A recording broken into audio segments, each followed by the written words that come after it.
and welcome to Binge Watch. We're here to give you the picks of all the TV shows to watch in 2024. So, starting us off, Annabelle, what have we got? We've got, coming up on the 3rd of January, The Traitors It's Season back. 2. Yeah, I know everyone's excited about that. Did you miss me? Welcome to an all-new season of strategy, betrayal, sabotage, and murder. It's funny because it obviously became such a word-of-mouth hit last year when it was on around Christmas time, but now they're saving it for New Year. I think so, yeah. I feel like sometimes stuff gets buried in the Christmas time slot. Like, you know, people want to watch festive stuff. Yeah. And then start of the new year, ready to Just wipe dive the in. slate clean, yeah. It's funny because it's like obviously got like American versions, Australian versions, Dutch versions, which was the original. But you can watch. But there's something about Claudia Winkleman British one, yeah. in the Scottish Highlands. You know, that's just it's going to be a good series based on what I've seen and the contestants they've drawn together. Oh, very exciting. Good start to the new year. Good start to the year. And I'm also hoping, as a side note, I am one of the probably 8 people on earth who still watches The Apprentice, and it usually is around this time. I've not heard yet, but like I really hope the BBC bring that back. I can't say that's something I'm looking forward to. You're not among the 8 people I'm who watch The not, Apprentice. no. What I am excited for is Mr. and Mrs. Smith. What is it that you two do? We're computer software engineers. It's a series remake of the Brad Pitt, Angelina Jolie film, which, I mean, everyone kind of loves now, even though it's silly. And now this is like a spy, comedy, thriller series starring Donald Glover and Maya Erskine, who is brilliant. Like I like Donald Glover, but I'm more excited for her. Well, you got me onto her from Pen 15. She's just so good. Yeah. I honestly think she deserves it all. And I'm hoping this will be like the big break for her. And Donald Glover, obviously Atlanta, so good. I didn't Community. watch. Yeah, Community. Not as. Oh, what? I mean, I know you love it, but I was very late to it. I watched it You were late. last year for the first time, so I don't have that big love for it like you do. But Atlanta is like Yeah. one of the best shows I've ever seen. Absolutely. So obviously this year, the Hollywood strikes. So a lot of shows that would have been coming back this year are not coming back this year. So HBO shows like Euphoria, which, you know, I'm sure some people can get over that one. But The White Lotus, which I know you particularly love. I did love that, yeah. Hacks, the comedy I with loved Gene Hacks. Smart, Yeah, that I and was Hannah really Arendt. sad to hear about. Ain't coming back this year, so we've got to wait. Also, on the other end of the spectrum, obviously, very big, like blockbuster show for Netflix is Stranger Things, which I think is just going into production in January. So that probably end of next year, if not the year after. I guess they've got that play on in the West End now. Yeah. So that's going to tide people over. It's incredible what they can do on stage. Yeah, that's true. But yeah, Stranger Things isn't one that I'm going to be like gutted to have to wait another year for. I think Netflix are probably a bit gutted that we have to wait another year for. I think they're banking on it, but they also have other shows coming back here, don't they? Including Wednesday. I think for a show like that as well, like it doesn't really like Stranger Things obviously got the big budget, the effects that they've got to hone. Whereas Wednesday, it does have that in a little small way, but not as much. Yeah, it's just definitely. about Jenna Ortega as the character. And So they're probably. I mean, that was in many ways even bigger than Stranger Things. I think so. It did. It was crazy, like a phenomenon. How did you It just came out of nowhere. I know. I worry that the success of that is going to be a bit damaging. I wrote about this. It's going to be a bit damaging to kind of not just Netflix but other streamers who kind of think let's like mine existing properties for spin-off potential. And even they're saying Wednesday is getting a little spin-off already. Yeah, and I'm not Uncle surprised. Fester of all the characters.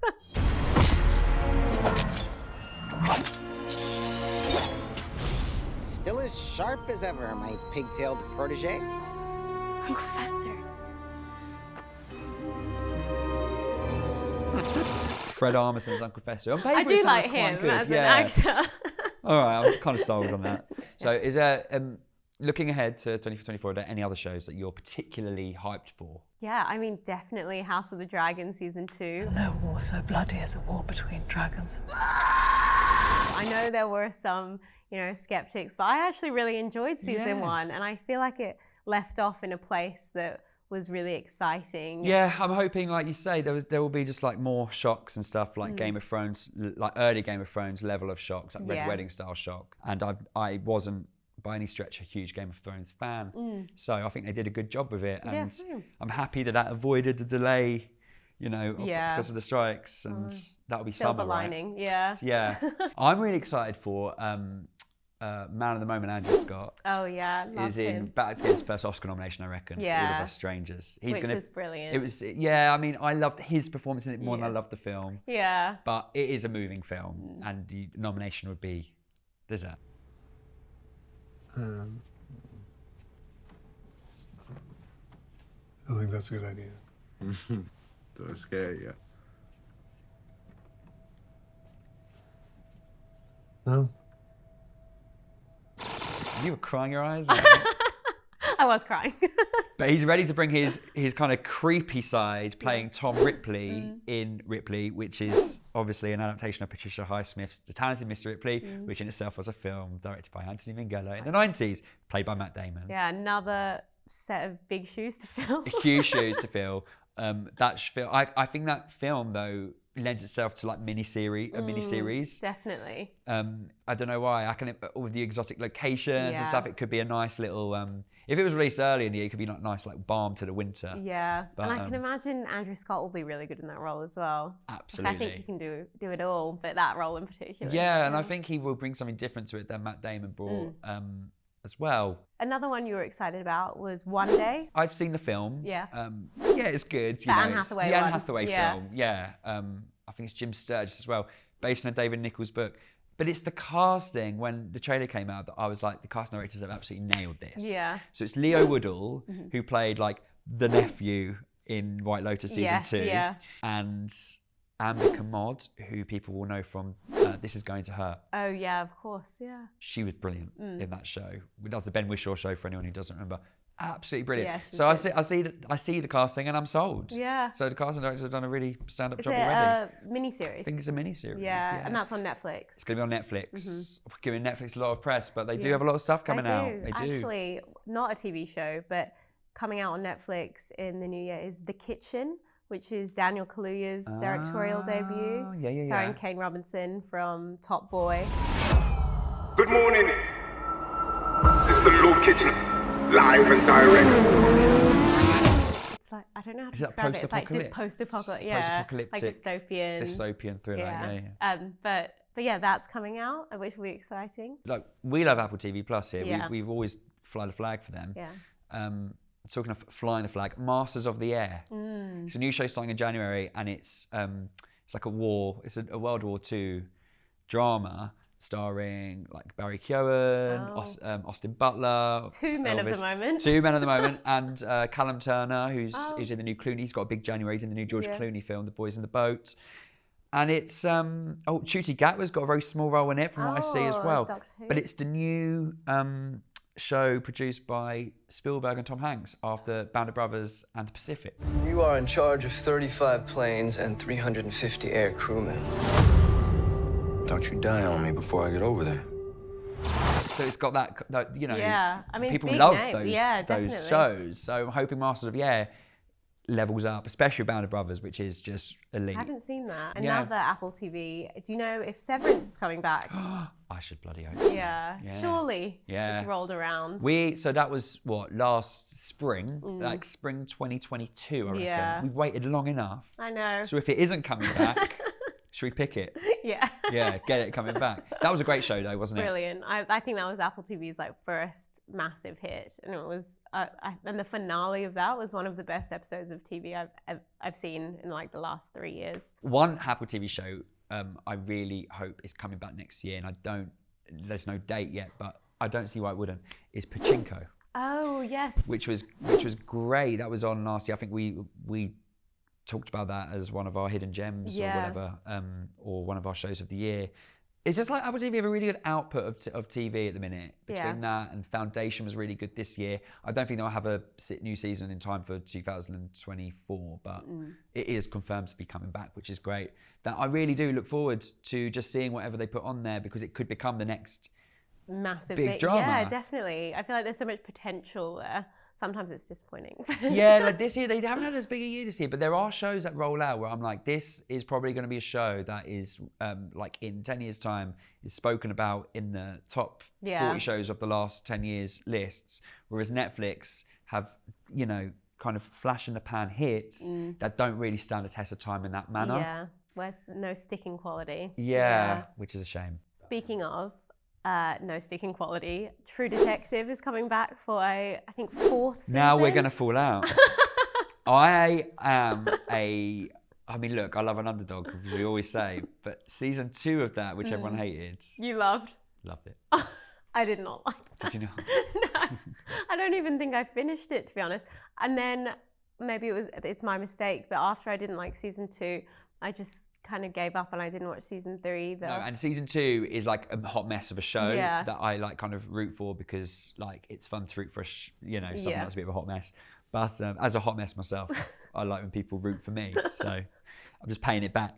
No, season 3 didn't quite reach the heights of season 1, but it had a very different vibe to it. And I think the key was they weren't trying to. So in many ways, it was a really lovely accompaniment to the first season. I really would recommend it. All I know actually is that it's got Jodie Foster in it. And that's all I know. That's huge, though. Jodie Foster, man. Yeah, I know. Big deal. We love Jodie Foster. Yeah. Oh, I'd say something. I don't know if, again, the Hollywood strikes have thrown the scheduling off kilter. But I was really looking forward to seeing, and I'm not really ever looking forward to seeing a DC spin-off, but Colin Farrell returning as the Penguin. Yes, of course. Which he played in the Matt Reeves Batman film. Yeah. And he was unrecognisable. Yeah. Did you see that film? I did see, and I liked that film. Great. I thought it was really good. Would you be up for watching him in a mini-series? God, I don't know. Really? Probably not. You're out. I'm not. That's just not my cup of tea.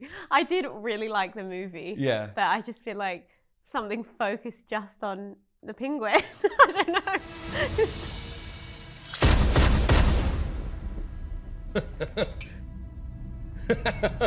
Maybe you're right. Maybe it's like a small doses thing. That's why we loved him in that film, because he wasn't in it a huge amount. But when he was, it was impressive. Yeah, and it needs to be like the whole like cinema of it all, I think. I don't know if it works as a small screen thing. Like, didn't they do that spin-off with Penny?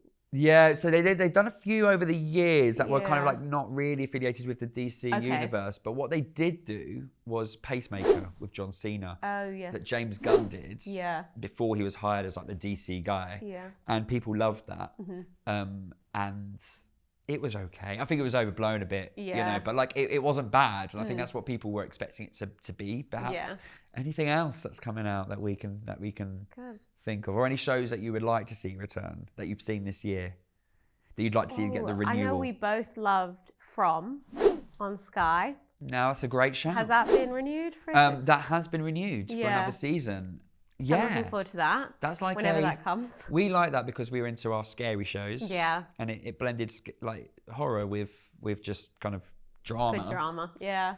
Yeah, so it had a bit of everything for us, didn't it? But I'd love to see another like horror show from Mike Flanagan, because I did really like Haunting of Hill House, and I know some people didn't like Haunting of Bly Manor, but I thought that was still quite fun. Like, whereas I hated Midnight Club. It's fun. No, Midnight Club. Midnight Club. Yes. I also didn't really care for Midnight Mass, to be honest. But I do think there's like a big gaping hole. Like, people like horror shows, and there's just nothing filling it at the moment. Like, nothing genuinely scary. Something I think is worth mentioning, which is in the news this week, is there's a show I really love this year, and if I was doing a ranking of the best shows that people should have given more love to, which I love doing that, is Warrior, which is a show based on the writings of Bruce Lee. And it was on, I think, a channel called Cinemax back in 2019 in America. But then that disbanded, or they kind of dispensed with doing original programming. So it got cancelled. Yeah. But then Max was built, which is a streaming service, which was formerly known as HBO Max. And it got picked up for last season. Well, it's just been cancelled again. Oh. However, the 3 seasons that are out there are being put on Netflix in February. And if it proves a hit on Netflix are going to order more. Oh, that's exciting. Is it exciting? American? It's American. Yeah. And it's a bit like a Boardwalk Empire style gangster show. It's set in like the 1870s. And it's really violent. The fight scenes are brilliant. It's played by a guy called, the main guy is played by a guy called Andrew Koji, who I think would be a brilliant Bond. You think you can take me on? That's the wrong question. Oh, yeah? What's the right one? He's British as well. He's so cool. Yeah. He wears a suit well. He's great. Okay. Let's go.